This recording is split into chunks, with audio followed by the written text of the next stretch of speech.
Jungle. Audio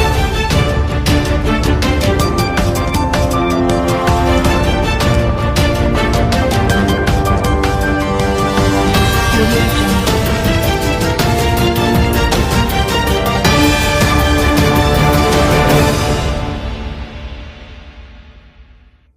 मुंबईर जड़े भिकारी भिक मागी कोटी कोटी टंकार मालिक होइछंती। आज से विश्वर सबुठु धनी भिकारी नाम रे परिचित भरत जैन को पिलादिन उत्कट दारिद्र्य रे बीतीथिला।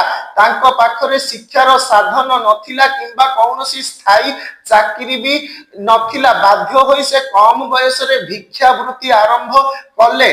विगत 40 वर्ष हेला से मुंबईर छत्रपति शिवाजी महाराज टर्मिनस और आजाद मैदान भली अंचल रे प्रतिदिन 10 रु 12 घंटा भिक मागुछंती। रिपोर्ट अनुसार तांकर दैनिक आय प्राय 2000 रु 2500 टंका। एही भली भाबे तांकर मासिक आय 60,000 रु 75,000 होई जाउछि। से निज आय को व्यवसाय और रियल स्टेट रे लगाई छंती। एबे तांको पाखरे प्राय 1,40,00,00,000 टंकार दुईटी फ्लैट अछि। थाने रे तांकर दुईटी दुकान अछि।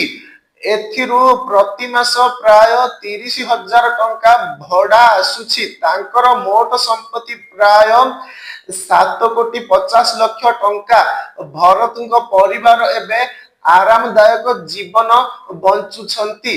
तांको पिला उच्च शिक्षा प्राप्त करी परिवार रो व्यवसाय संभाळुछंती। तेबे प्रश्न हेउछि संपत्ति थाई मध्य भरत भिक मागुछंती काहेकि? किछि लोक एहाकु तांकर पुराना अभ्यास बा निशा कहुछंती, आउ किछि एहा तांको जीवन शैली रो अंश बोली कहुछंती।